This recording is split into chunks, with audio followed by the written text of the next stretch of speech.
Jardín del Sol te llamaron los guanes, Jardín del Sol te repetimos hoy. Entre las profundas montañas de Santander se encuentra el inicio de la historia agroindustrial colombiana y un sinfín de recuerdos que guardan entre sus muros los ecos de una época audaz casi olvidada. Bienvenidos a San José de Suaita, Santander, un rincón de Colombia que marcó las primeras semillas de la transformación agroindustrial en el país. Desde los inicios del siglo XX, Suaita fue más que un pueblo.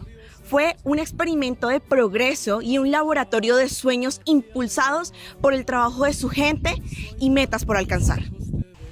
Pero no todo está contado. Lo que ocurrió aquí en la fábrica de hilados y tejidos de San José va más allá de los libros de historia.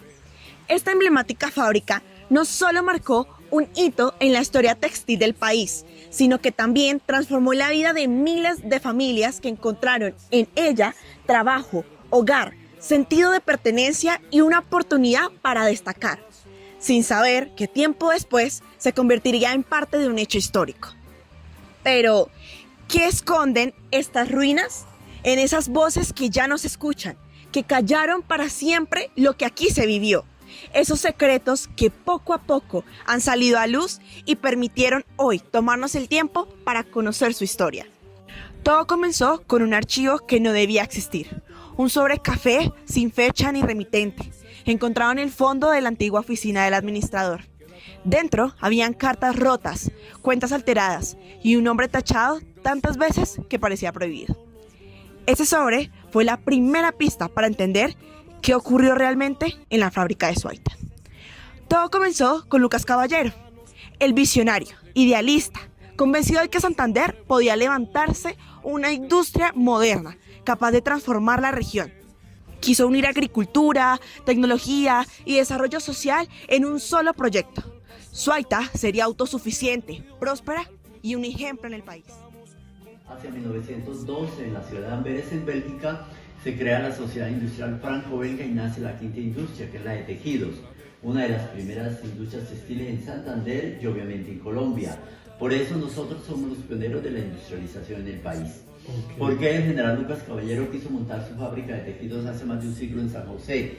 Porque hace más de un siglo todo el sur de Santander, provincia de Valentina, Comunera, Pemeña, parte del municipio de Boyacá, éramos productores de algodón. Nosotros la caña y café mezclada. Entonces el general Lucas vio que teníamos la materia prima, teníamos los recursos naturales. Y San José de Suaita, donde está el poblado, pues era una de las haciendas de la familia Caballero. Ha podido montar su comprueba en Barranquilla, Medellín, Bogotá, Cali, Bucaramanga, pero él quiso que fuera en su tierra natal. Lo tenía planeado así. Pero el sueño tenía un precio, y Lucas lo pagó con alianzas que, aunque necesarias, terminaron siendo fatales. Para financiarlo, atrajo capital europeo, y así nació la Sociedad Industrial Franco-Belga. Los banqueros franco-belgas llegaron como salvadores, pero con el tiempo se convirtieron en un verdadero mecanismo de presión. Raymond lo explica sin rodeos. No eran simplemente inversionistas, actuaban con un espíritu casi extorsivo, exigiendo pagos, imponiendo condiciones y ejerciendo un control agresivo que ahogaba poco a poco las finanzas de la empresa. A ese juego financiero se sumó uno mucho peor, la lucha interna entre dos familias poderosas, los Caballero y los López. Un conflicto que no solo cambió el rumbo de la fábrica, sino de toda la región. En el centro de esta tormenta apareció Alfonso López Michelsen, que no actuó únicamente como familiar o colaborador.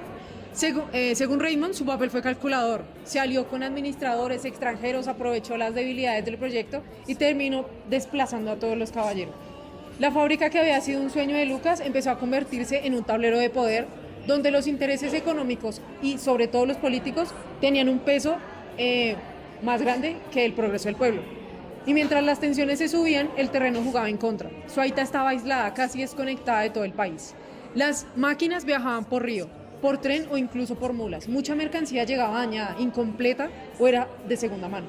Raymond lo dice claro, la fábrica nació con equipos deteriorados, mal instalados y con un costo logístico tan alto que la hacía prácticamente inviable desde su propio inicio. Esta es la verdad, una historia donde hubo mucha tela que cortar y donde al final Cada puntada reveló más de lo que muchos querían ocultar. La planta fue creada con capital europeo y colombiano. Al principio el proyecto parecía sólido, maquinaria importada, un complejo industrial completo y el sueño de convertir algodón local en textiles para todo el país. Pero desde los primeros años surgieron tensiones financieras que nunca terminaron de resolverse. El proyecto arrancó con una fuerte inversión inicial, pero rápidamente quedó claro que el capital disponible no alcanzaba para sostener la magnitud de la empresa. Caballero presenta su proyecto a los banqueros europeos de lo que quería hacer en su tierra natal en Colombia.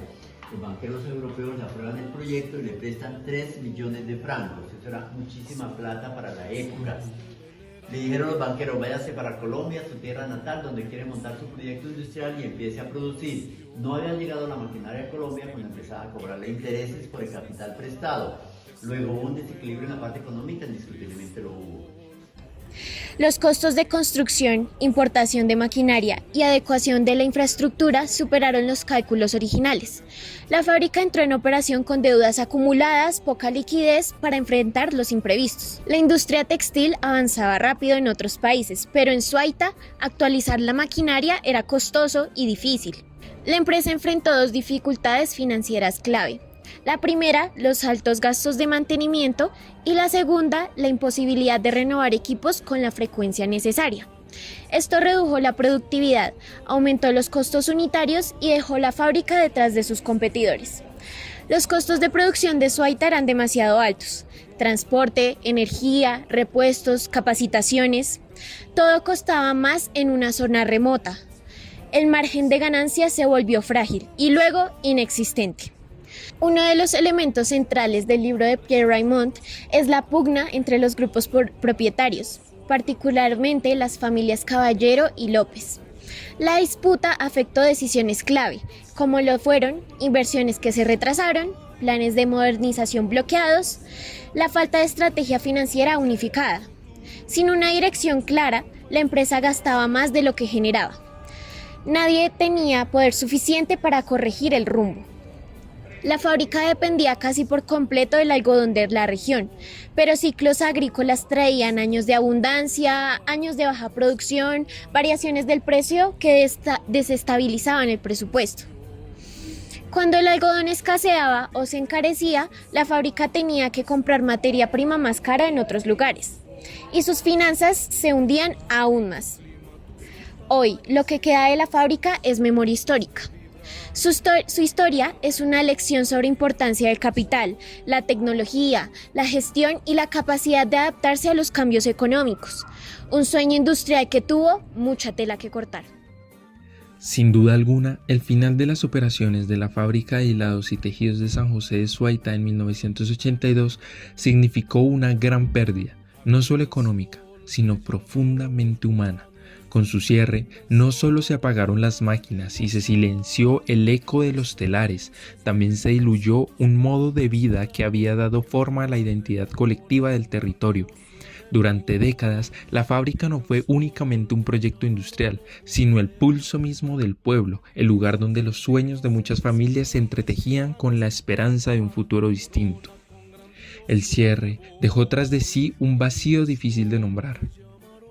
Las paredes, que alguna vez vibraron con trabajo, esfuerzo y orgullo, comenzaron a cubrirse de polvo, convertidas en testigos silenciosos de una época que se resistía a desaparecer. Para quienes crecieron bajo la sombra de la chimenea y el sonido constante de la tela que movía la maquinaria, la clausura representó la pérdida de un hogar compartido, de una memoria colectiva que no siempre encontró cómo sostenerse con el paso del tiempo. Hoy, sus ruinas recuerdan tanto la grandeza del proyecto como la fragilidad de las apuestas que desafiaban el aislamiento, las tensiones económicas y las decisiones humanas. Sin embargo, entre los muros desgastados aún persiste una nostalgia luminosa, la certeza de que aquello que se construyó con tanto esfuerzo dejó una huella imborrable en la historia, en la cultura y en el corazón de aquellos que alguna vez hicieron parte de este sueño industrial. La fábrica podrá haber cerrado, pero su espíritu, hecho de trabajo, comunidad y memoria, continúa vivo en cada relato que la recuerda y en cada mirada que ve en sus restos no un fracaso, sino la prueba de que Suaita alguna vez fue escenario de un intento audaz por transformar la realidad. Y en esa persistencia de la memoria, la fábrica de San José de Suaita sigue, de algún modo, resistiendo al olvido. Evocando el pasado de tu historia gloriosa, al futuro cantamos con fe y con devoción. De gente laboriosa eres la cuna, tierra de paz y patria del honor. Suaita, tus hijos te veneran por ser baluarte en los albores de mi nación. Pueblo de estirpe indígena y castiza, de sabia